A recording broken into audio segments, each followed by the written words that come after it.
1 sec. I'm not straightened out. You're gonna have to give me a second. Oh, it's still a bit off, that, isn't it? What's going on? Oh, that's much better, actually. That's probably the best I've had it in weeks. Yeah, that's good, that. That's straight, isn't it? I might need a bit. Oh, no, it's gone too much the other way now. There we go. Is that okay? Oh, God, it still looks just a bit off. I'm not going to get into OCD with that. So, let's push you around here a bit. Yeah, that looks pretty good. Oh, no, now it's gone down a bit. I'm just trying to be a perfectionist now. Right, okay, there we go. So, right, we are on 182. My God, it's getting crazy in it now. When we get past 200, that'll be the OGs then. That'll be crazy. Got 2 people watching. Feel free to say hi in the chat. I still don't think that's quite right. I don't know. Maybe it is. Anyway, I'm going to be faffing around with it for about 20 minutes now, aren't I? And then I'm going to annoy people because they're like, oh, he's shaking the camera. But I will. Right. We've got 2 people watching. Oh, 2 people watching and 2 thumbs up. My God, that's incredible. That's 100% satisfaction rate, and I've not even said anything yet. That is crazy. Oh, we've got 4 people watching now. Say hi if you're in the chat. Come on, I mean, you can't be dawdling. You can't be just like, what's the word? Not lingering. What's the word? We say in the groups, Facebook groups. Lurking. You can't be lurking. Oh, just thumbed. Look at that. It's, well, 75% satisfaction rate now. Well, now it's what, 60-something% satisfaction rate because it's gone from 3 thumbs up to 5 watching. Oh well, I could get with that. Oh no, 3. Hey, we're on 100% satisfaction rate now because I've got 3 watching and 3 thumbs up. Yeah, we're back to 100%. Anyway, so I've not got a topic for today. Ask me questions in the chat. Hopefully we'll get some people coming in a minute. We're still a little bit early, so I reckon by about 1 o'clock we'll have a few more people in. But yeah, ask me some questions in the chat. We've got South London Reseller just popped in there. Just thumbed. Oh yeah, I don't know. Did I just say that? Oh my God, my memory's going. I think I just said that, and I can't even remember what I just said. You're not showing up live on main computer. Let me just check here. You know what YouTube's like with this notification thing. Also, if you haven't already, press the bell. Oh yeah, it's showing up live for me. 6 watching now. But no, if you haven't already, press the bell because oh God, that thumbnail is so funny. But press the bell because obviously then you might get notifications a little bit quicker. Still annoying me, this camera. It's still this phone. It still looks a little bit off. But anyway, Andy Robinson's in. Is that Andy? Yeah, Andy Robinson. Oh, he's got a new profile picture there. You know, that's new, isn't it? Yeah. Anyway, so as I mentioned, ask me questions in the chat. About reselling, not about reselling, whatever, it doesn't really matter. I don't really know what I've got to say. Oh, no, I do know. I've got a couple of things to say. So we're okay. We're saved. We're not just going to be sat here in silence for half an hour. I'll do that if you want, you know, if people want.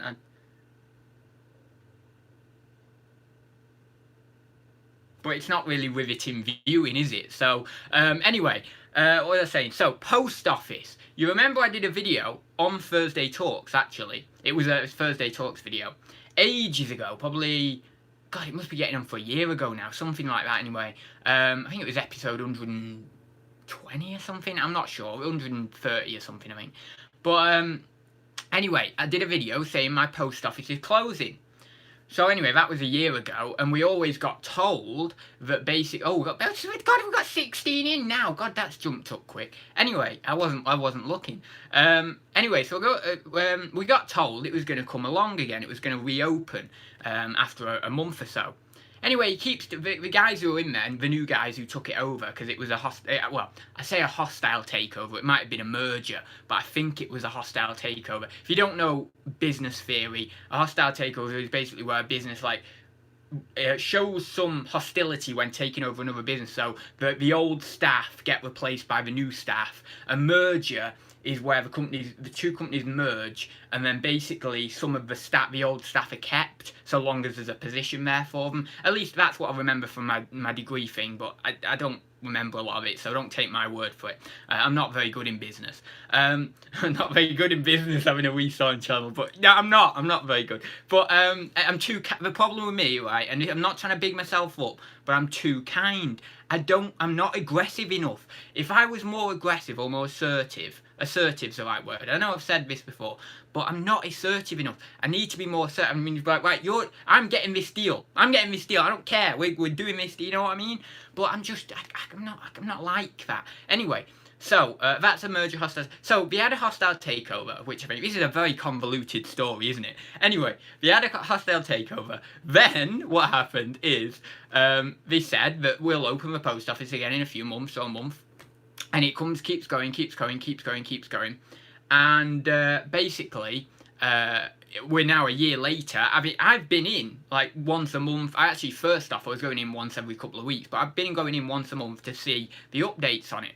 Anyway, it seems that there's been another takeover previous to the other one in the last year, and then some new guys are running it again now. At least that's what someone told me. I chat to a lot of people when I'm walking around, you know, the estate and stuff. One of the older ladies with a dog, I chat to her quite often. What's her name? Is it Pat? I think it's Pat. I don't know. Anyway, she's not going to watch this, so it doesn't matter anyway if she, you know. But I feel terrible not knowing her name, but I think it's Pat anyway. And she said to me there's new staff in there. That's how I know about this other takeover. Anyway, apparently it's opening on the 22nd of July. The counters are going in there and everything, new counters, and it's all looking, you know, lovely and nice. And yeah, so I should have my post office back right, you know, couple of minute walk up the road, aside from having to go down to my local town, which granted is only like a 5-10 minute drive, but it's even closer, isn't it, having it here once again. So yeah, that'll be really, really good if that actually happens. So that was one of the things. And what was the other thing? Oh yeah, I wanted to talk about promoted listings, but I'll do that in a sec because I know I've got a few questions.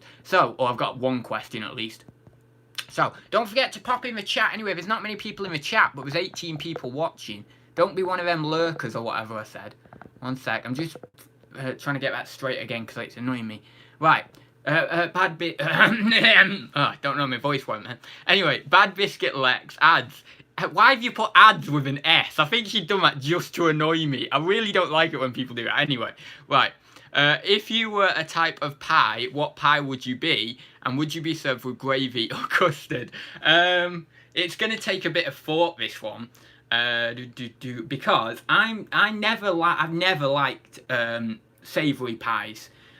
The savoury pie that I've always liked, obviously I'm vegetarian now so I don't eat it anymore, but Melton Mowbray pork pies, I used to love them.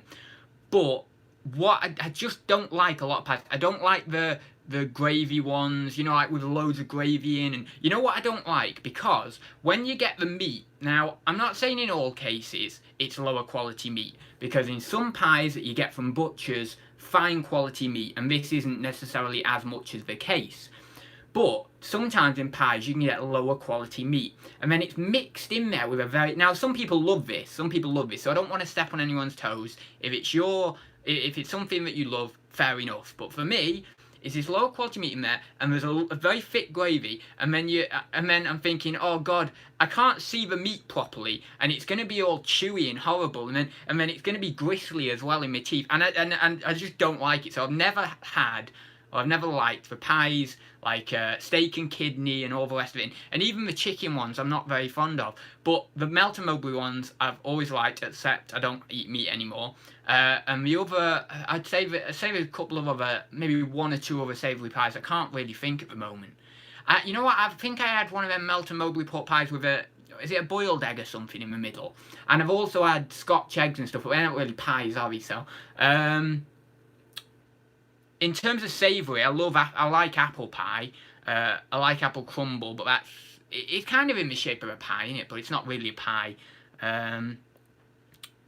Yeah, I'd have to say apple pie. I think I'd have to say apple pie. I know it's quite a boring answer, but that's about it. I can't really think of another pie because I don't really have pies. Right, we've got loads of people jumping in now. My God. Okay, wait. Stop chatting for a minute, please, people. My God. I said a minute ago, oh, we've not got many people in. Now I can't even keep up. So people just stop chatting for a minute. Right, okay. Yeah, don't ask them for a deal. Tell them. Yeah, that's definitely right. Watching this while listening to The Life. The Life? What's... Oh, living the life. Oh, right, okay, I get it. I thought you were watching a TV program called The Life. Death by Glamour's in. We've got esports game master. My God, that's interesting, isn't it? Hi, Ads. He says, I think you are new to live, so hi there. If this is your first time, I've just bought a vintage walking stick with a hidden pool cue for £5. Looked on eBay, they're selling for 120. Ooh, that sounds cool. I have heard of. I've never seen one of those. But I've heard of these walking sticks with the pool cues, and I know a lot of pool cues can go for good money on eBay. There's pool cues that can go for like hundreds of pounds and stuff. So yeah, especially I think people like the whole what's the word? Not nostalgia, but well, not what's the word? Like that quirky element to those items. You know where? Because I always used to like walking sticks, and my granddad gave me one time actually with a little dispenser in it that basically you put some alcohol in or something like that. Now I never put alcohol in it because I was young at the time, so I used to put lemonade in it, and I remember I had that. But then it was a little glass, not canister, almost like a test tube that fit in the walking stick, and I remember I broke that because obviously I was young and stuff, and I used to love that. I've not actually had that memory. That memory's not come back to my mind since I had the memory, you know, since it actually initiated itself back when I was a kid. So that's really weird. That's just popped back into my mind. But yeah, I remembered that then. And yeah, I just love that walking stick, and you have a little bit of lemonade in it and stuff. And I always thought it was so cool, you know, you got this little, I think it's the element of surprise and the fact that you've got a little hidden secret in there and people don't know it, you know, it's interesting. I think it's cool. That's why I always like things with secret compartments. They always intrigue me, whether it be coats or whatever, you know, just or some sort of suitcase or you know, just some sort of like a box, you know, like a little box or something. I always get intrigued by the hidden elements to them. Anyway, let me have a look here. Intro to your videos. I get excited a little bit. Is that normal? Hey, Ads. Every time... Right, I'm going to read that again. Sorry, because I was partially reading it in my mind, and then I was partially reading it out, which is really weird. Right. Okay, well, so I'm going to read it. Hi, Ads. Every time I watch your intro to your videos, I get excited a bit. Is that normal? Well, that was the kind of a case. I wanted to create an intro. What I did was I put the music in. I won't explain too much because I always go into crazy explanations of how I do editing and stuff, and people don't really need to hear it. But anyway, so I put the... and then I go on to do a crazy explanation about editing. That's the normal thing on our channel. I say I'm not going to do something, and then I do it anyway. So if you're not used to that, just get used to it. So I get me track in, right, and it's a beat track. I was trying to look on YouTube for ages for a nice beat track that got faster. Anyway, so what I do is I had to, it was so hard doing that intro, it took me ages, because I had to get all the videos together, all these little clips, then do fast cuts. So I had to break them all up, and then do the cut on the beat, and then obviously I added that little twist effect in as well. So every time a beat would hit, the twist effect would come in, and then I'd go to the next one. But I made it so it got faster towards the end as well, to give that illusion of you're getting into something here, you're getting into something exciting. So, you know, short answer is yes, it's normal that you think that, because that's how I wanted it to be. I wanted it to be like, oh my god, what, you know, at the start it's like, oh my god, lasers, what's going on, this guy's crazy. Then it's got these fast cuts between different things to show the variety of things that I do on the channel, and then people are like, whoa, this is cool, this is interesting, this is flashy, and they can see all the different variety of stuff. And then it gets to that apex, like, and then it's like, whoa, how crazy. And then at the end it finishes with me, you know, just mundanely eating cereal just for a laugh. I thought it'd be funny to mix the mundane with having, you know, having my shirt off and everything. And then it shows with the purple hat again, it gives that idea, like at the start of the intro, of that craziness, of that eccentricness, you know. And therefore it displays everything I wanted it to display in an intro, and works well for the build up into the video of people are like, yeah, you know, I'm looking forward to the video. So yeah, I liked it. I really like that intro. It's gonna stay for quite a while, that one, because it's gonna take. I will do a better one at some point, but it's gonna take me a while to compile a new one. You know, because I don't know how long that one took, but it was probably I don't know, anywhere from 3 to 6 hours worth of editing. Now, for an experienced editor, it wouldn't take that long. It'd probably only take an hour and a half, something like that. But because I'm still finding my feet with it and stuff, it took me a lot longer. Oh, we got David McGregor in. Hi there. I ate Mr. Whippy ice cream twice a day for 14 days last time I was there. Last time you were where? What's something going on in the chat? Oh, is Peter somewhere? Yeah, pork pie. I live in Melton. Oh, you live in Melton Mowbray. Oh, that's cool. I bet you do you eat a lot of pork pies then if you live there? Don't know what's going on in the chat, but UK beer tastes much better, Tommy. Oh, that must be in reference to what Tommy was saying a minute ago. I don't know. Right, wait a sec, because I'm way behind the chat here. So people stop chatting for a sec. Question, right, Ashley Cumming. Question, do you know how to share your eBay page? Do you know how to share your eBay page? Oh, right. I am selling some bits and bobs and was thinking of sharing a link of my items to Facebook, if advisable. I'm a private seller only.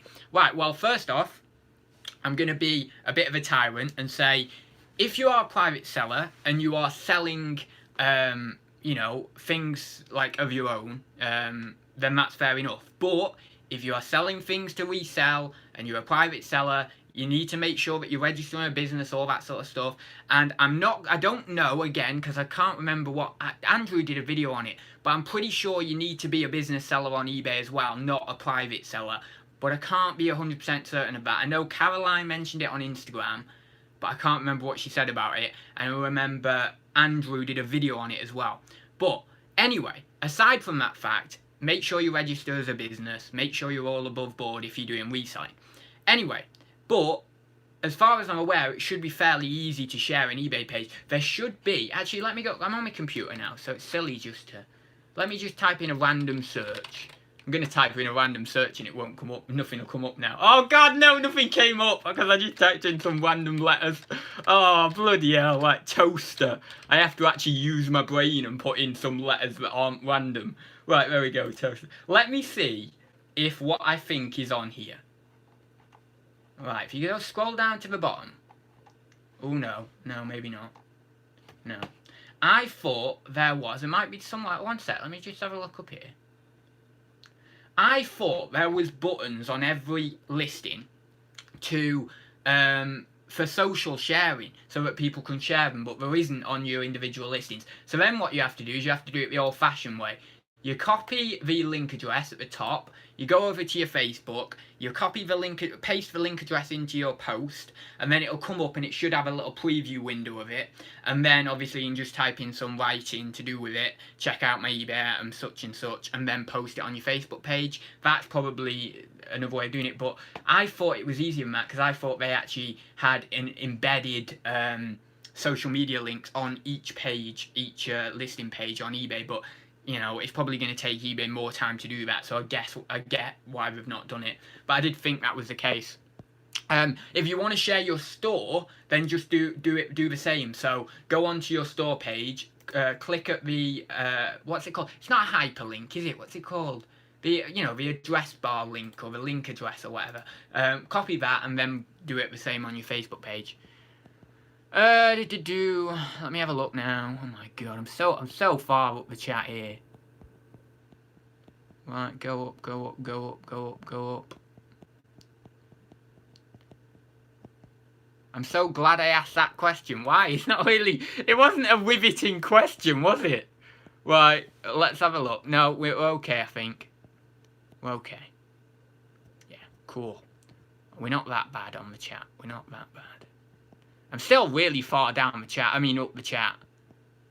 Sounds funny, that. Really far up the chat. There's like a dirty connotation to that. I don't know why.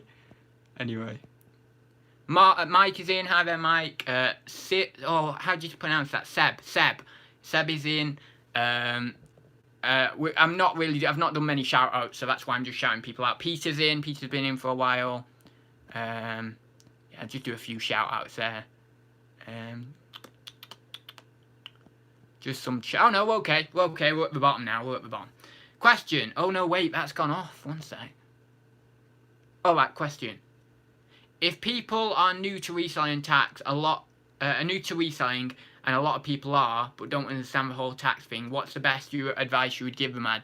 I don't want to give tax advice. I just want to say, I'll just say go on the gov.co.uk website, and then it's all the information you need is there.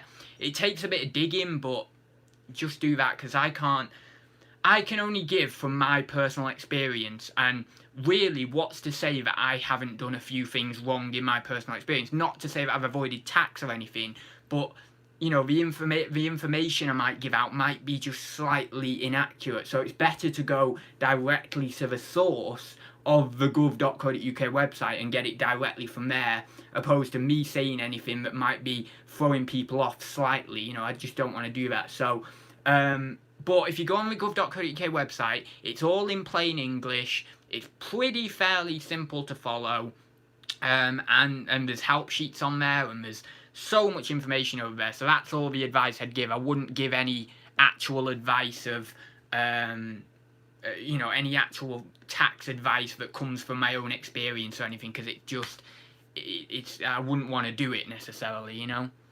I did do it. I think I did talk about tax on one of Thursday Talks episodes ages and ages ago, but then I realised, to be honest, I'm not really in the position to do so. For example, if I did have a degree, let's say, in accountancy, and therefore, I would be qualified to talk about it, and I would talk about it on here, and I'd probably talk about it as one of the main themes of the channel, because that's my specialisation. But I've not got that, have I? So, despite having a bit of a background in business and stuff in terms of the academic world of business, it still doesn't warrant me, or it still doesn't make me feel as if I should necessarily be talking about it. So, most people have switched over to StreamYard. StreamYard? What's StreamYard?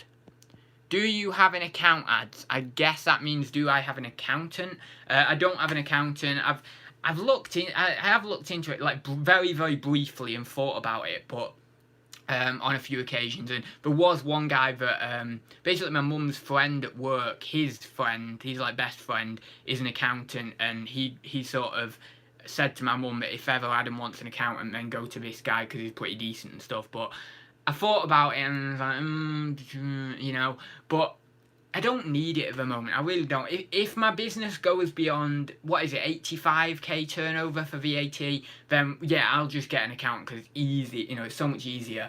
But at the moment, my business really doesn't need it. The only thing that's a little bit more complicated, as I've mentioned in the past, is the crypto stuff and the investing side of things.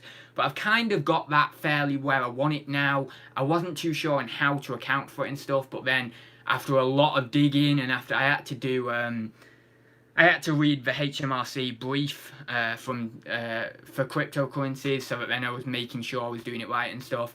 But after a lot of digging and sorting out, and actually compiling what I need to do inside my brain and organising it, and then being able to find a service that allows me to organise my cryptocurrency earnings and stuff in such a way that is fine for HMRC, finally managed to sort that out. So again, I don't really need an accountant for that. But as I say, if I got to VAT, it would be too much of a what's the word? I think it'd be too much of a time drain for me to look into VAT so much just to be able to do my own accounting. I'd rather have the time back and just pay the accountant. It's just, it's just easy. You don't need an accountant for crypto if all you do is lose anyway. Can people stop saying I lost £10,000? I still hold the bloody crypto. I would say, right, that if I sold the crypto now, then I've lost £10,000, right? Let's say that. I've lost 10 grand if I sell the crypto now. But because I still hold the asset, in the future, when it goes back up, I won't have lost £10,000. In fact, I will have gained a lot more. Now, yes, okay, in reality, that future doesn't exist. So therefore, you could say that I've lost the £10,000. But you only lose when you sell. That's the main thing in investing. You only lose when you sell. And the people who sell and then it goes back up, are like crazy. They're like, oh my god, why did I sell? Why did I sell? And they're kicking themselves because it ended up going back up again. So yeah, hodl is the way forward. There you go. Yeah, hodl. Well, not hodl all the time, but you know, hodl until it goes up to the sky again and then sell. That's what I'm doing. I'm gonna hopefully Steam will be at $10. I'll get like 140k out of that. What did I get? Yeah, about 140k. Sell at the top. Put that money into a property. Don't need to get a mortgage. Just go straight into the property and we're sorted, you know. And then I don't need to pay a mortgage, and I don't need to have the burden of, you know, 400, 500, 600 quid or whatever it would be going out my account every month. I'd rather just buy it outright, you know. That's the plan with my crypto, you know. It's to get over the hurdle of a mortgage, because I don't want a mortgage, you know. So yeah, but I agree with the fact that essentially it's, I've lost the money now if I sell. But if I don't sell, potentially I've not lost the money. So, yeah. Stop using all caps, Harry, or I'll be getting the hammer. 36 watching now. That's cool. I don't understand. We have to pay tax on first dollar made, technically. What do you mean I don't understand? Yeah, I mean, I suppose that's the same with, well... Yeah, I don't know what you quite mean by that. We have to pay tax, but we have this personal allowance kind of thing. I don't know if are you in America, Tommy? I think you might be in America. You must be if you're saying dollar. But no, we have this personal allowance thing. So I suppose we don't necessarily need to pay tax on the first dollar earned, because obviously then what we're doing is we're kind of allowed this allowance, but with you guys, I don't know, it might be different. Yeah, it might be actually that you have to pay it straight away. Like, you have to, that seems a bit annoying if that's the case. Though, surely you get some sort of personal allowance, or some sort of allowance, like tax-free allowance, because we don't have to pay. If we, for example, let's say in our country, someone made $5,000 in profit, you know, in net profit through reselling, then we'd have to declare it. We'd have to actually submit a tax return and declare it and everything. But we wouldn't. Well, we would pay tax, because we might have to pay national insurance on that. But we get this personal allowance up to a certain point. I think, has it gone up to 11,500 now? It was 11, wasn't it? But it might have gone up to 11. So £11,500 we get tax free. But also, don't forget, we have national insurance contributions. So I think it's class 2 and class 4, and then you have like it was over around 4,000 or 5,000 to pay one of them. So that's like your allowance, and then over 5,000 or 6,000 to pay the other one.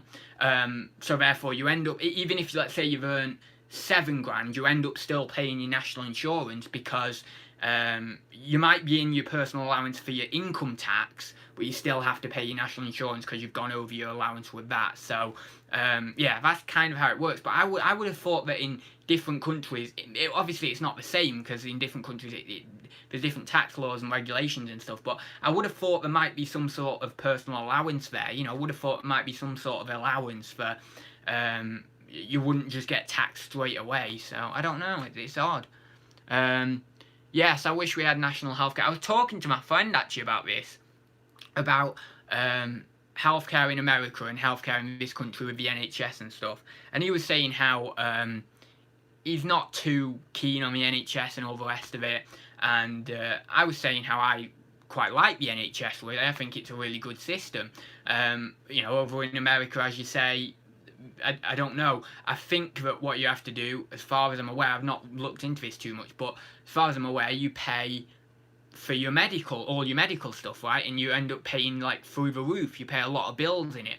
And therefore, we pay in this country, we pay towards the NHS, of course, so we don't get it free. I mean, a lot of people say, well, it's free healthcare and stuff, but we don't get it free, but it feels like it's free because we're indirectly paying the money out. So we're not directly paying it out, it's just going away in tax kind of thing, and we may not notice it as much, but it's not really free, we're still paying for it. But the argument my friend was making was the fact that you know, he has to pay out to the NHS, let's say, or you know, ends up indirectly paying out to support the NHS, yet he's always said, well, I've never used it. So you see, and therefore his money is going to fund other people using it, essentially, because he's, you know, I mean, he's similar age to me, and you know, he's not going to have had real health problems yet anyway, has he? But I suppose that later on in his life he might need it, so therefore it comes back around, and he ends up essentially his money is worthwhile then paying in.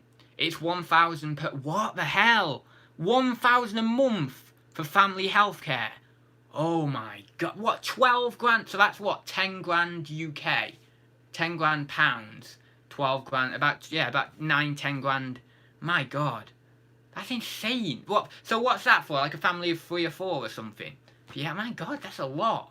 That seems a lot. I wonder if that's more than what we pay out though, really, considering. Yeah, I suppose it is. Yeah, I suppose it is really, considering, even if you think, you know, 2 people are paying quite high national insurance contributions or whatever, it's still, yeah, I'd say that's probably more. So that's quite a lot. Yeah. So I'm intrigued, because does that cover, if you need to go in for an operation or anything, does that cover that, or is, you know, let's say not necessarily major operations, but are operations of sorts on top of that? So you end up paying your 12 grand a year, and then extra if you're going in for certain operations that may not cover that. I'm assuming that might be what it is. I'm not sure, but God, that seems a lot. That's not including copay. What's copay? I've never heard of that. But yeah, it seems quite a lot. Yeah. But I've always admired the NHS and thought it's a good system. You know, of course, is there a lot of pressure on it at the moment and all the rest of it, and you know, that side of things, could it be going down a little bit and stuff? Is it getting too much pressure on it, and maybe does that show that it might not be able to work in the way we hope it could? Possibly, but I don't know. But as obviously a lot of you'll know, I have a philosophy channel, and I'm not a political philosopher. I do not study the philosophy of politics or the philosophy of healthcare, for that matter, really. So I don't particularly have much knowledge in that area, and I don't really particularly like talking about it, because it's not something that's incredibly interesting to me. So yeah, I just wanted to point out the fact that what I'm talking about, I don't really have much knowledge on. If you talk to me about other areas in a philosophical point of view, then I might have more knowledge on them. But yeah, I just wanted to get out there that I don't really have much. Every politician is a criminal, bottom line. Well, to be honest, I'd be inclined to agree there, but I don't know. I've not looked into it too much, so, but it's all politics, that's all. Yeah, it's all political, that's all. Right, let me have a look here. Winter's coming or not? Winter's coming, what are you on about? Is that Game of Thrones reference? No, then we have deductibles. Oh god, no, let's not get into this, because now I'm going to have to look up what the word deductibles mean. That's deductibles. Is that things that you can deduct from your tax or your... I don't know. I'm not an accountant, am I? I don't know any of this stuff. Oh god. I don't need to know any of this stuff.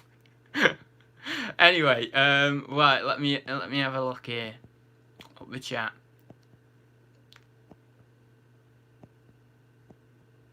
Historian Adam Hart Davis said years ago, tax doesn't have to be taxing. Oh, that's cool.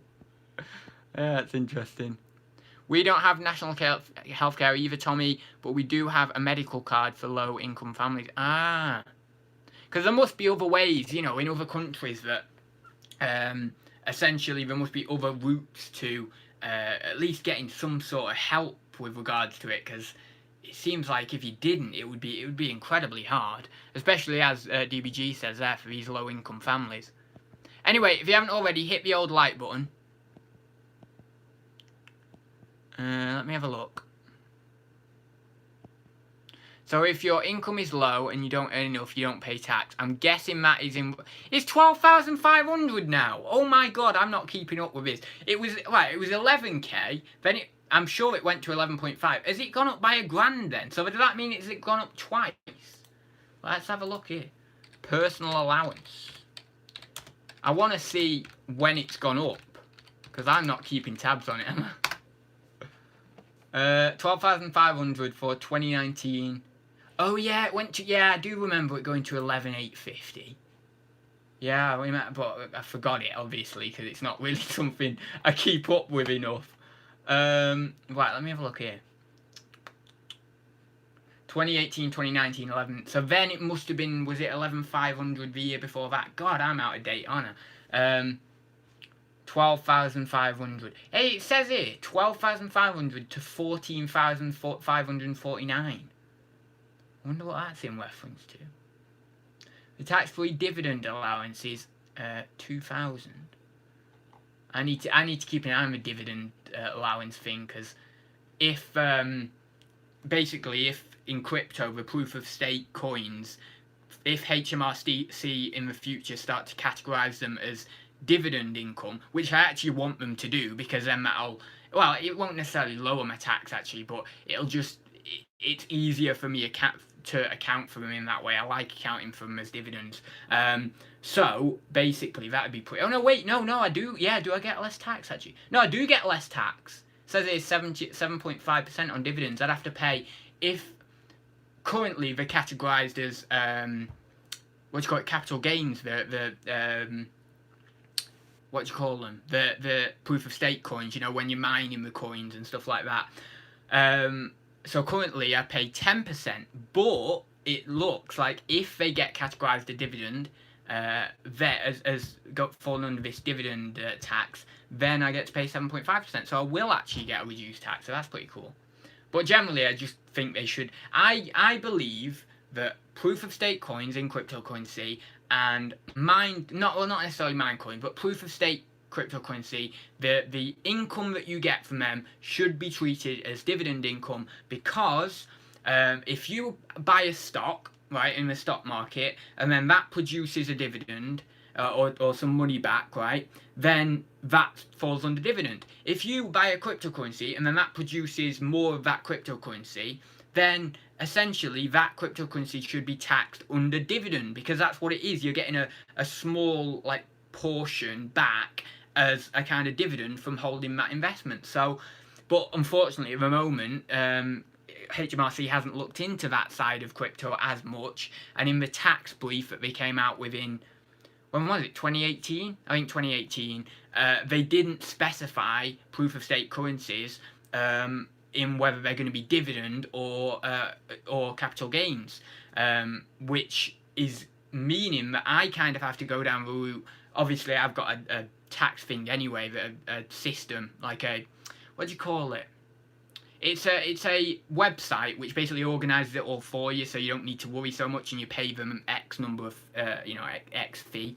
But basically, I would be paying capital gains essentially. But I want it so that HMRC come out at some point in the next year or two with it saying proof of stake cryptocurrencies are dividends, so that then I can get it in that way, because I feel like they should be. I really do. And I think it's unfair to tax them as anything different, really, because that's what they are. That's, in my view, how they should be categorised. Anyway, let's have a look. We've got 43 watching. This is a new record. People, get sharing the stream. Get it up to 50. Let's see if we can get 50. Let's get it on 50. Oh no, I know what you can do as well. Like the video, because if you like the video now, what'll happen is it'll push it up in your ranks and stuff. So like the video and then the stream will get out there a bit more. Or if you want, share it somewhere, Instagram, Facebook, all the rest of it. Get me up to 50 viewers. Let's do it. Let's see if we can't get up to 50 viewers. I've not been on 50 viewers in bare time. I've not been on 50 viewers in like a year or more. So someone whack me up to 50 viewers. Tell all your friends. Get everyone over here for this wonderful, brilliant chat. And just, yeah, get us up to 50 viewers. Look, 43 now. Come on. It's gone down to 42, then back up to 43. Oh no, now we're down again to 42. Get us up. Come on, let's get people in here. Look, 43 again. Come on. 50 viewers. Let's do it. Let's do it. I have shared you to my gamer friends. Oh, thanks, Esports Game Master. I don't know who. Would you mind saying your real name as well? Because I like to get to know people by their real names.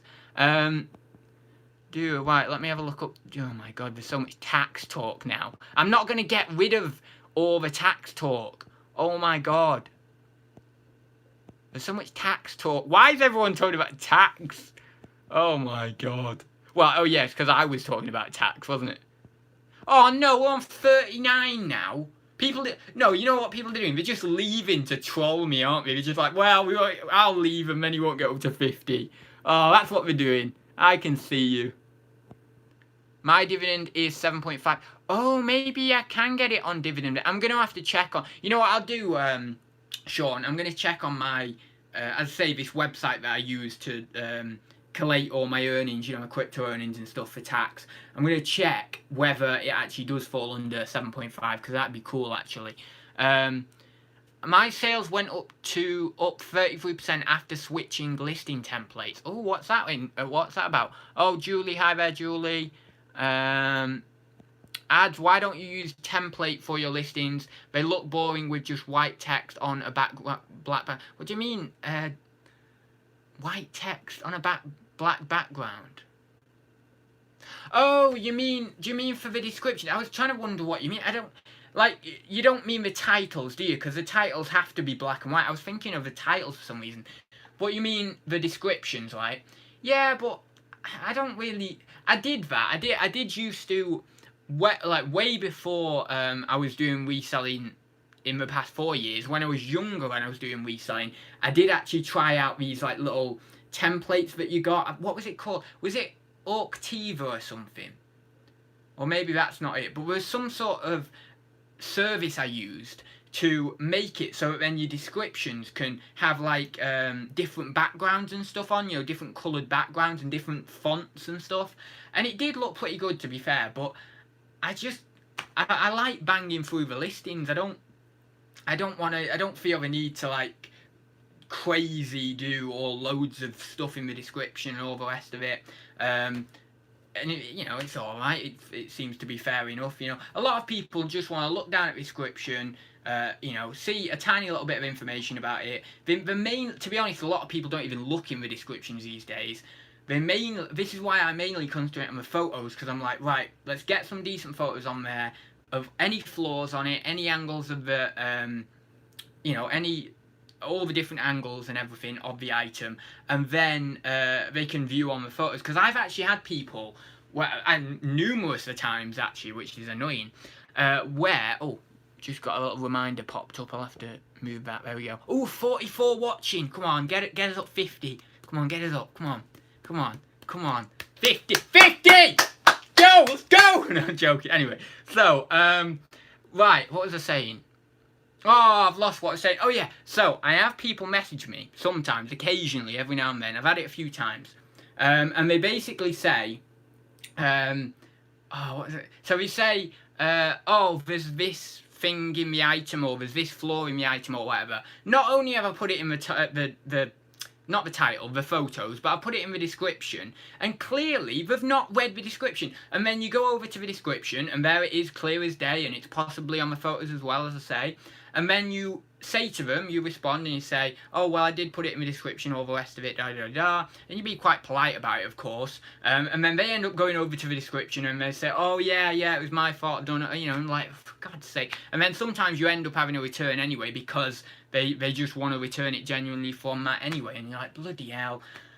But, that's how it is. So I don't think a lot of people read the descriptions anymore, which is quite annoying, because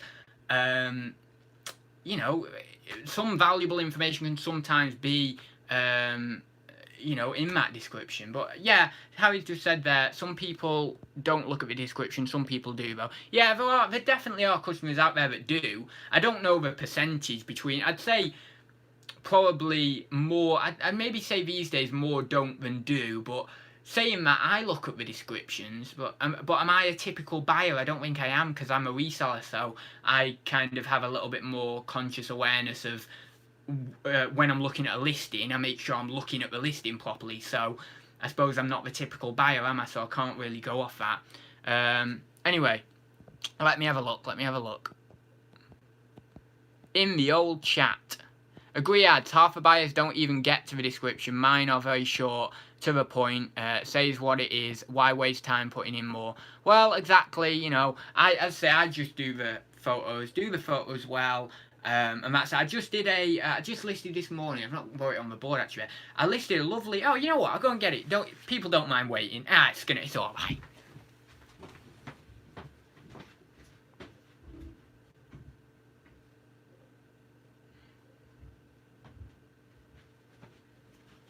Right, here we go. That wasn't too much of a wait, was it? Anyway, so I got this Brambley Hedge. I like Brambley Hedge by Will Dalton, I really do. So when I saw it, I couldn't resist picking it up really, but it was at a pretty decent price. So got this Brambley Hedge. I like saying it like that because it's funny, isn't it? Right, here we go. One sec. Here we go. Right. Get this bad boy out. See, I really describe things in completely the opposite way to how they should be described, because this is not a bad boy, is it really? But this is this Brambley Hedge, and it's, I'm gonna drop this now, Anna. Oh god, that's 60-70 quid gone. Lily Weaver Spinning. Right, so it's this lovely little Brambley Hedge figure, Lily Weaver Spinning. It's got a little certificate with it. It's the High Hills collection. Lovely little thing.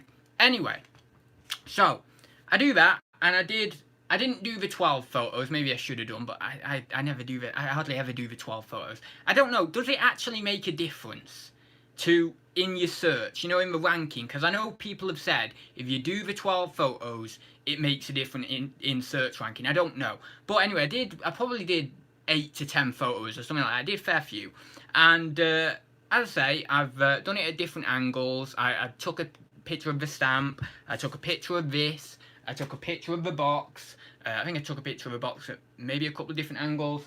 I took a picture of, there's a little label there as well. I took a picture of that. Anyway, so I take as many pictures as I can. And then obviously the one thing people want to know with these things is, does it have any chips or cracks, right? So then I put in the description, tiniest little, literally like a sentence, or maybe a bit more than a sentence, and I say, condition is used, boxed with certificate, and then I'll put something like, no chips or cracks found upon inspection, and then there might be slight little bit more, if anything, and then that's that. And then I let the photos do the talking, and you can always put, please see pictures for a better idea of obviously what you're getting, or the condition, or the rest of it, and that for me is fine. Now, if it was something different, if it was an electronics item, I don't sell that many electronics anymore, but what I used to do with electronics items, I used to maybe do a bit more padding out in the description. If it's a certain item, then I will do a bit more padding out.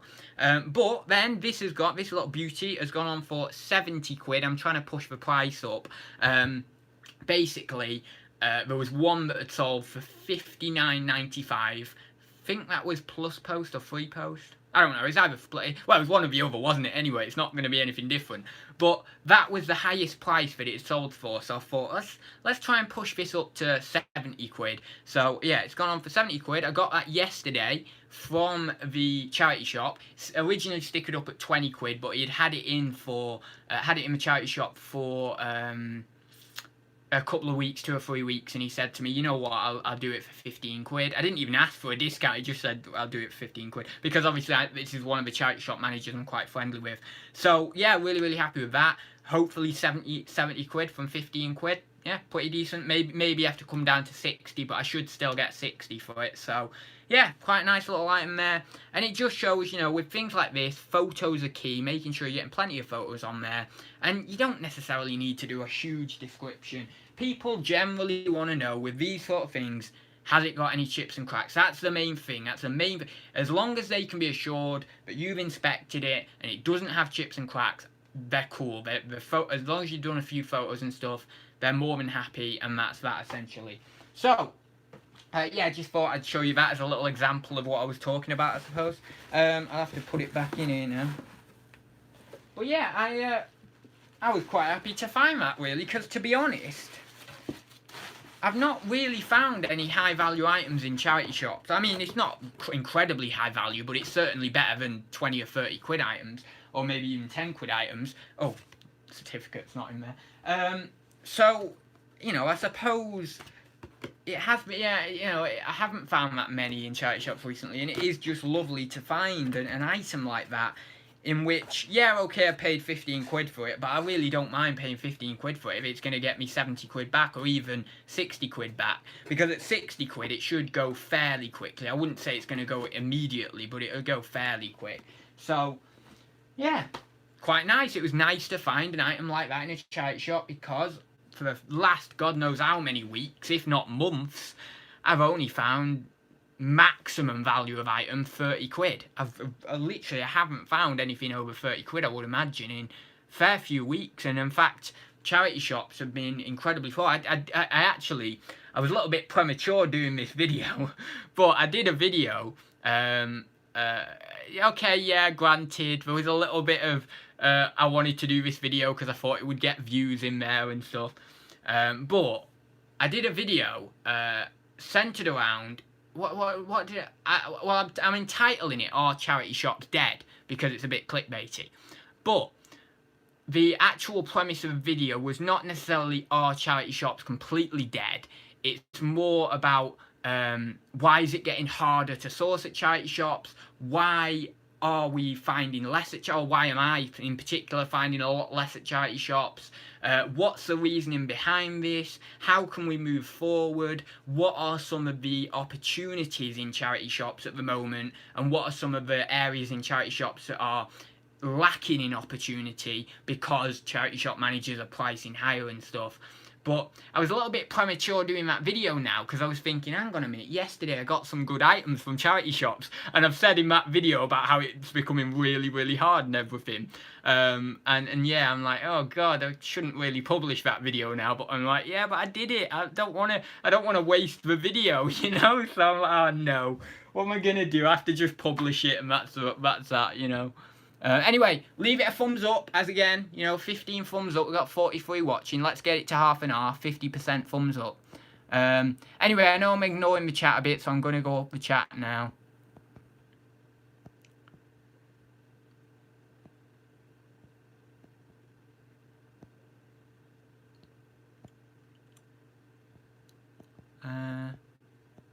I can remember starting eBay and ads was the first person I watched and found on YouTube. Here I am still watching and packing parcels. Wow, that must have been a few years ago then. One of my listings gets 800 sales, over 800? What's that sign? Is that more than 800 or less than 800? That's the more than 800 sign. I don't know. Oh god, those little signs really tricked me. I'm guessing that's more than 800. Wouldn't get that with a single line of text with no template. Yeah, but what are you selling? I'm guessing that a wholesale listing, because if you're getting £800 in sales off one listing, then that must be wholesale. Wholesale's a different game, isn't it, on eBay? It's not the same as selling used goods. I mean, yeah, okay, there can be comparisons that are made and drawn upon, you know, that have been drawn upon, but it's different. You know, with a wholesale listing, you're competing with other highly professional listings that all have templates, that all have incredible titles, that all have really good descriptions, etc. With used goods, you're competing with people who are maybe a little bit less professional than that. Yeah, okay, maybe they have good photos and stuff, but a lot of the other people don't necessarily put tons and tons in the description or anything. So your competition's changed, and therefore you don't need to compete on an incredibly high level. But as I say, a lot of people don't check the descriptions, so you put more time into the descriptions. I don't know about with wholesale items. I think maybe a few more people actually check the descriptions with wholesale items, but I don't know, maybe not. Maybe it's the opposite way around. But essentially, if people aren't checking the descriptions, then what your focus has got to be on is the photos. You know, your photos, and also your title. Because I found when I do a title that's subpar, and what I mean by a title that's subpar is when you're not filling out all the characters, or pretty much all the characters that you can with keywords, then the sale of that item is incredibly slow. But if I fill out all those keywords in that title, you know, all those words in that title, all the characters, and I'm really going for it, and you know, I've put loads of keywords in there, it does really help it sell. It really does help it shift quicker, because those keywords are being picked up in search, and it's getting a wider reach essentially. And then you pair that with good photos, and you're fine, really, you know. But there's just because I say that, it doesn't mean there's no harm in doing a good description. That's going to help you as well. But I just find that I've been okay with doing fairly short descriptions and stuff, and just doing that, and I've sold tons and tons of items doing that, and people have been fine with it, and I've never had a complaint from specifically anyone saying, oh, your description was too short or anything, you know. I've had one guy say about something that I should have mentioned in my description, but I don't know whether I actually agreed with him that I should have what happened was, this guy, I can't remember what the item was because it was ages ago now, but this guy got in contact about a certain item, and he said, oh, you probably should have included something in the description. And I didn't think it was noteworthy of mentioning in the description. I can't remember what it was going on about with it. It was a certain characteristic of the item. I don't think it was a flaw in the item. I think it was a characteristic in the item. Because if it was a flaw in the item, then I would have agreed with him and said, well, I should have mentioned it in the description. But I think it was a characteristic of the item. And I thought to myself, well, you can see that on the photo. You don't necessarily need me to explain in big detail all the little characteristics of the items, because you can't be bothered looking at the photos properly, you know? So, yeah, I don't know. But that was maybe the one time that something similar to that had happened around a description. But other than that, I've never had someone directly say, oh, your descriptions are too short, da da da, or put in a feedback somewhere, you know, on my account. Oh, great service or whatever, but there wasn't enough content in your description. No one said that. So, and as I say, it's not necessarily that I've ever struggled selling items with a short description specifically. So, yeah, I'm not too fussed about it, really. At the end of the day, each person is different. If there wasn't a definite way to do it, then eBay would tell us. There's no right and wrong way to do it, so nobody should be telling someone how to do it. Well, yeah, I mean, it depends, because you can't really tell anyone how to do it. But at the end of the day, you've got to have some. Oh my God, it's gone off again. 1 sec. Nightmare this is, isn't it, today, trying to get this right. There we go. I don't like this stand very much, but anyway, what was I going to say? But, oh, I forgot what I was going to say, really. But we kind of tell each other a little bit how to do things in videos and stuff. So there's an element of, I think it's taking people's opinions into consideration. That's really it. You can preach your way of doing it, let's say, but someone else can preach their way, and then let's say a bystander or whatever, or a third person can take those into consideration and formulate their own way. And you preaching your way, it doesn't mean to say that the other person needs to take on your way, or them preaching their way, it doesn't mean to say the other person needs to take on their way. However, it might be a good idea to at least kind of explore it and think to yourself, well, actually, I'm going to try it a little bit, you know, I'm going to maybe put a little bit more effort into my descriptions, or someone's maybe going to put, I don't know, a little less effort into descriptions, although I wouldn't say that's necessarily the best idea, but, you know, you try things different ways, essentially. But, yeah, we've all got our own styles, and we all have to kind of not necessarily stick to our own styles, but we do need to stick to our own opinions somewhat. I mean, we can have our opinions changed by other people, but we do need to stick to our own opinions and our own ideals somewhat when we're going through the course of life, because that's a part of ourselves, that's a part of our personality and what we bring forward to the world, I suppose. Strange but serious question. Once you have uploaded your images to eBay, do you keep a copy on your computer or iCloud, or do you just get rid, just looking for opinion? Oh no, I just get rid. No, I don't think many people, I don't know, maybe other people do it. Maybe other people actually keep their photos, but no, I can't do. What I keep all my, bar the first maybe 100 or 200, maybe 200 or 300 videos I did on this channel, I didn't keep. But all the videos that I do now on this channel, I put on an external hard drive. Where is it? Here. Yeah, here. I put on this external hard drive and I keep them because someone said to me one time on a video, it might be an idea to keep your videos. Now I don't keep Thursday Talks because I don't want to download them, and it's just too much faff. And really, Thursday Talks aren't necessarily, you know, they're not incredible content or anything. It's just me rambling at a camera. The other videos are more showing my journey, and some of them are a bit more educational or whatever. However you want to take them is what they are, essentially. So I want to keep them, and someone said, I think it was on Thursday Talks actually one time, that it might be an idea to keep your videos. It might be quite nice, because if YouTube goes down or whatever, if a platform goes down, that's pretty much your video's gone. So, you know, just keep a backup yourself. So I've got that, and then it means that if YouTube goes down, you know, and let's say at some point in my life I have kids or I have grandkids, then I can show them my videos, you know, and I want to show, I've always said I want to show my kids and my grandkids my videos, or at least some of them are weird. I definitely want to show them the comedy shorts and the songs. I definitely want to show them them. So yeah, someone said that, so I keep my videos, but I don't keep, and that's a hassle in itself, well, a little bit of a hassle. But I don't keep all my photos for me eBay, you know. I keep all photos on the hard drive, find 2 or 3 listings every month that disappear. Oh yeah, now that's a good point for doing it actually, yeah. They do disappear, and that's weird, isn't it, how listings just disappear. I've never understood that, but they do. And that means that it would be better if you did keep your photos actually.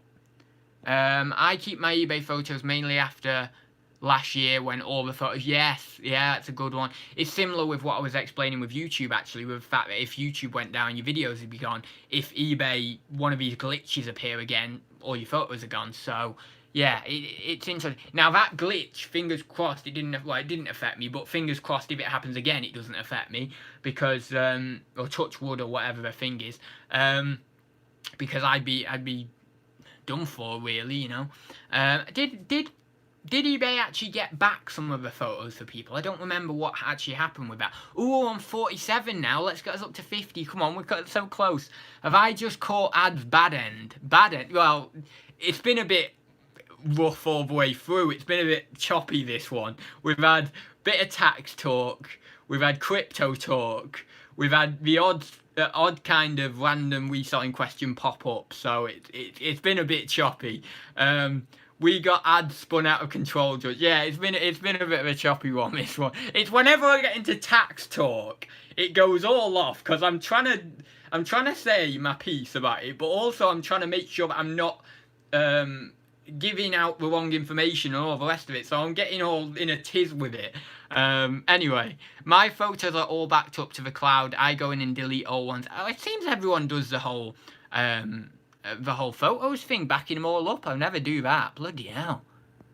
God, I couldn't be bothered. But if you want to do it, then yeah, brilliant. You know, it might help you at some point. But God, oh, it's hard enough doing it with my videos on YouTube. All mine are auto-uploaded to Google Photos. My God, wow.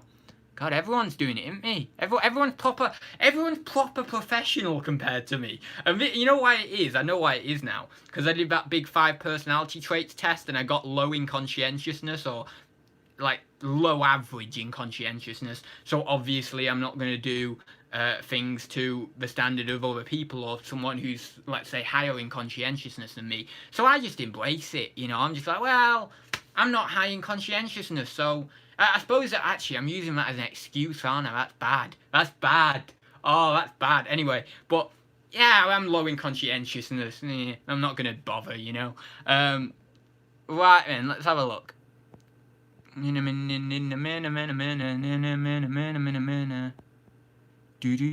I'm going to go in a minute because we're at the hour. Anyone else going live today? Is it KLC and Andrew at 8 o'clock or something? Or Corey and KLC? Nan bread. What's that all about? Where's Ad's mum? He's not dragged her on the show for a while. She was on, how long ago was she? Well, yeah, probably about 20 episodes or so, actually. I don't know, I can get it. Well, let's have a vote in the chat now. Does anyone want to see some special guests on Thursday Talks at some point? I can't really promise that I can get people on because, well, my grandparents don't have a car. I've not got the car on a Thursday anyway. So I couldn't get to them. My mum and dad are working. My auntie won't come on because, to be honest, she'll either be working or doing something else or whatever. Oh, I could get Ryan. Oh no, Ryan won't come on because he don't like being on video. Yeah, it's going to be hard to get a guest. Do a phone-in ad.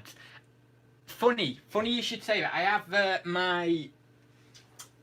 Where is it? I have my old iPhone. I kept my old iPhone because I was going to do a phone-in. I was going to do a phone. And I was going to get a number, and I was going to pop it in the chat, and then first person to phone me, I'd do a phone. But then I think, oh God, what if they ask me a question and I don't know the answer to it, and I'm trying to look professional, you know, but I can't answer it. So if I do a phone-in, don't phone in with some really complicated question unless you're going to troll me. If you're trolling me, that's okay, but you know, otherwise don't phone in with a really complicated question, because I'll just get in a tiz. I'll be like, oh God, I don't know what I'm doing, and I don't know how to answer this question.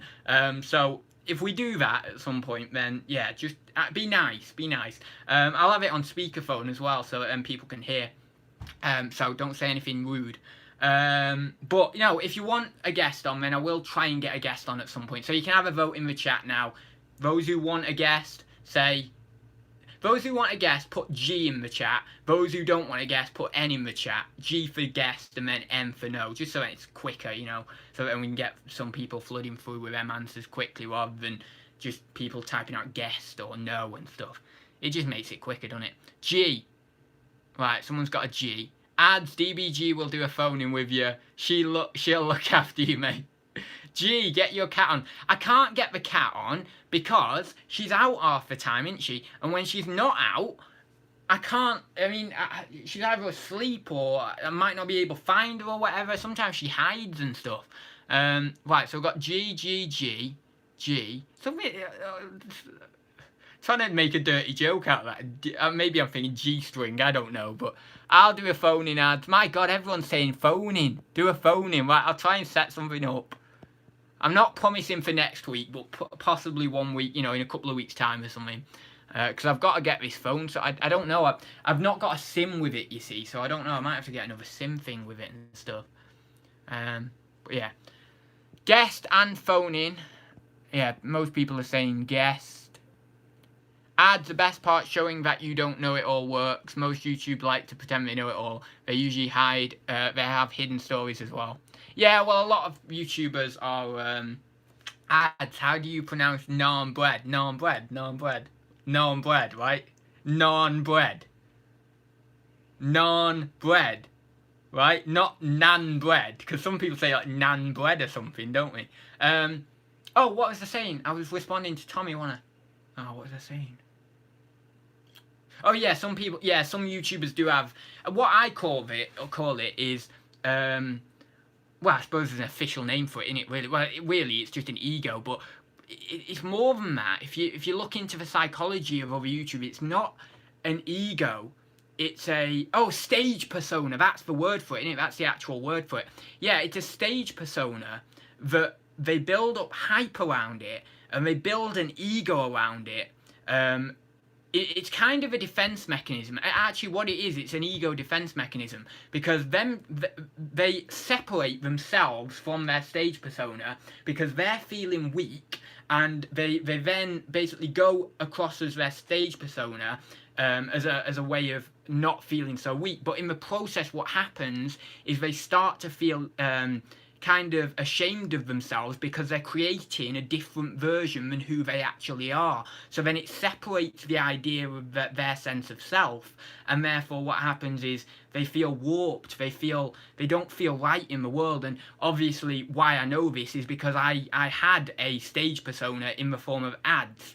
Now of course I've kept the name ads on this channel, but you know, I am Adam. I'm quite aware that that's more of an act now. So after a lot of digging, I've been able to understand this kind of persona that I was creating, thinking that was me, believing that was me, and it's not. So that's what happens with YouTubers, and it's very, very tempting to do that because people like that end up getting more views, because you know, once people get on board with this big stage persona, more and more people come over because it's controversial. You know, these big YouTubers with these big stage personas. I mean, KSI was one of these that had his ego blown up, basically. But what I've found with KSI more recently is he's become very, very... What's the word? Is it candid? Is that the word I'm looking for? Let me check what that means. Candid. Candid meaning. Truthful, straight, yeah, he's become more candid recently, and I can actually see that he's well aware at this moment in time of his stage persona that is separate from himself. And actually, I think KSI is quite a nice, calm guy in reality, and obviously he's been able to withdraw that warped sense of self because he's understood this separation between his stage persona and himself now. But it's very, very dangerous if you get into the realm of having a stage persona, because you can start to get a warped sense of self. And this is why these people, you know, we say they play it up for the camera and stuff. Some people actually start to melt that into their entire life, and they actually become like their stage persona all of their life, and it's very psychologically damaging, essentially, to who the base person of you is. So, yeah, you got to be careful when you do things like that, and you've got to just be real, honest, and exercise humility, because humility and honesty are the two way, or one of the two ways, well, no, not one of the two ways, but are two ways you can get over ego inflation. One of the other ways being conscientiousness, of course, but there, you know, honesty, humility, having that is a way to get over this ego inflation, because what you're doing is you're actually separating yourself from this selfish ego, and you're allowing yourself to open up and say to people, oh, actually, no, I'm not like this. I'm not, you know, that honesty that can be brought forward is a remedy for that inflated ego, that inflated persona that is almost a... I don't know whether it's so far to say, or it's too far to say it's a demon or it's something that's eating away at you. But in one regard it is. In one regard it is, and it's, yeah, it's not very good. So people have to get over that, you know, people have to understand. The only thing is, I hate talking on the phone. I hate talking in general, hence all the cuts in my video. Hey, the video I watched of yours yesterday, last night was it, George? That was brilliant. That was an absolute, I loved that. And then the child cam. What's your daughter's name? It begins with an M, doesn't it? Oh, you said it on the, oh, I feel terrible for not knowing. Molly, is it Molly? Oh, I don't know, I'm gonna say the wrong name now. Maisie, that's it. Yeah, it's a lovely name, that. It's like the Maisie books, isn't it? Or is it spelt different? No, it's spelt differently, isn't it? But no, yeah, that was brilliant. That was ingenious. I thought that was absolutely brilliant. It just added a different dimension to the video. I thought, oh God, isn't this good, you know, with the little child cam. Was it in the right-hand corner or something where it said child cam? Or was it, no, left-hand corner on it? Well, one of the two anyway. But, no, I thought it was brilliant. I thought it added a new dimension. And then when she was going down and that woman had said, oh, choose something from down there for free. And she chose, what was it, a little dinosaur or something, wasn't it? Or, no, a shark, that was it. But no, I thought that was brilliant. I thought it really, really added, you know, for the voice messages in the future. Yeah, I suppose you could do voice messages. I've been forced to use voice messages, but they've helped me with talking to people. Yeah, oh, the voice messages on Insta and all the rest of it. I don't know whether that's what you're talking about, but yeah, I do. I like the voice messages on Insta. And again, I don't know whether it, well, yeah, I suppose it is quicker, isn't it, than typing.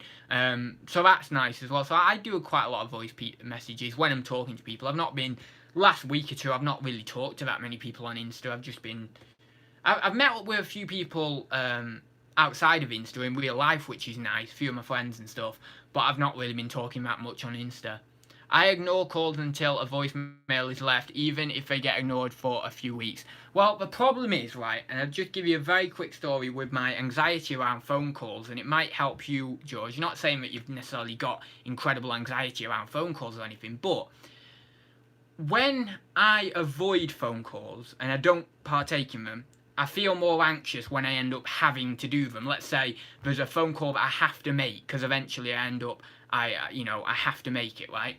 Then I build myself up because I've not phoned anyone in so long, and then I get really anxious on that phone call, right? And I'm almost going into panic mode. But what happens is if you constantly subject yourself, and this is very hard to do because you're basically self-sacrificing yourself to your anxiety, but if you constantly subject yourself to these phone, and I don't do this, so I'm not trying to, I've done this in the past and I know it works, so that's why I'm kind of semi-preaching it, and I need to get back to doing it, but I don't do it currently, and as I say, I need to. So what happens is you subject yourself all the time, constantly, and then slowly it gets better, and you're like, oh, I don't have as much anxiety with these phone calls now, feeling pretty good. And then when that phone call comes along that you absolutely need to make, you're ready for it because you've had all these phone calls that you've voluntarily done of your own accord, essentially, and then that one that you have to make doesn't seem so bad because you phone people all the time anyway. You're fine. So that's what it is. I mean, it's the most terrible thing, but the thing with anxiety and everything is going straight head on into the fear. And I have had times where I have been literally, and I'm going to be very, very honest with you now, I have been, like, I don't know, did I say this on Saturday? Actually, I might have said this on Saturday when I was talking about my anxiety, but I've been in that bed and I've been looking into my own psyche at certain things that attributed to my anxiety, and I was specifically looking at my childhood, and I remember I just grabbed my head and I just rocked back and forth in the bed, screaming basically, I just want to be a child again, I just want to be a child again, I just want to be a child again, because of all this unconscious stuff, that all this baggage that had weighed on me unconsciously, and then some of it had started to seep into my conscious attention, and that's how bad I was. And I was like, oh my god, I can't do this, and you've got to go into the pain as hard as it is. And what I've done since then is really dug into my childhood, really got some good gold out of it, and it's been damn hard. It's been damn hard, but because of doing that, I feel a more holistic individual, you know, a more whole person, a more integrated person, a more psychologically strong person, and so you have to do it, and as hard as it bloody is, and believe me, I cannot stress enough the pain and the horror and the hardship that it really is. But if you do it, then and you get through it, you can really start to kind of, not envision, but you can really start to embody, that's the word I'm looking for, embody a stronger version of yourself, and such a more positive life. It's so fulfilling, but you have to face these battles, and we all have to face these battles, and it's hard, and really, in my opinion, it shouldn't be there, but, you know, that's life, that's what we have to do, you know, if we're gonna be, you know, if we're gonna live, we have to face these battles, essentially. And if we're gonna live in reality, we need to understand that that's the case. So yeah, that's what I'm doing at the moment. I'm trying to look for these places that give me the most fear, and I'm just going head on into them, and it's scary as hell. But you can see in my voice as well, there's an element of excitement, mate. Isn't that really weird? That you go into fear and you're scared, but then you start to dance with it a little bit, and it's not just fear anymore. There's a little bit of excitement there. There's a little bit of fear dancing with excitement. You know, there's a little bit of this dance going on. It's interesting, you know. I mean, it's like the other day, I went to an eye appointment. Now, I've been avoiding the eye appointment for ages. I've been avoiding it. But since I did the dentist the other week, which was really hard for me, I thought, oh, the eye appointment will be nothing, right? It'll be nothing. And as I said, my anxiety is specific to anything medical, health anxiety, all the rest. So therefore, anything to do with any health thing, whether it's eyes, teeth, bodily functions, or whatever, do not like at all. So I go there and I'm getting a bit worked up. Well, what I do is I walk straight into the eye appointment. Right, this is the first thing you have to do. You have to do it head on. So you have to don't dawdle. Basically, if you're going to do it, do it. Get in the car, drive to where you need to go, walk through that door of the hospital or whatever it may be, or, you know, in my case, just the Specsavers door. So scary, the Specsavers door, isn't it? But you walk through that door, doesn't matter how much your heart's beating or how much anxiety you've got, just get through that door, get in, sit down, get your appointment sorted, sit down, and then, you know, just focus yourself. Focus on the anxiety, let it come in, welcome it in. Don't try and block it. As soon as you try and block the anxiety, that's it, you are gone. You start trying to block the anxiety, what happens is it gets worse because you're so afraid of it. You're trying to run away from it, but you can't. There's nowhere to go, there's nowhere to run. So you're going to have to submit yourself to the anxiety. That's the harsh truth. So you submit yourself to it, and you sit there, and you wait, and you wait, and you wait. Someone comes out, right, we're going in, great, right, do all the tests, all the rest of it.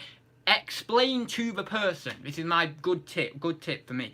Say to him, I have anxiety disorder. I'm fairly okay at the moment. I'm quite comfortable, or I'm a little bit uneasy, but I'm okay.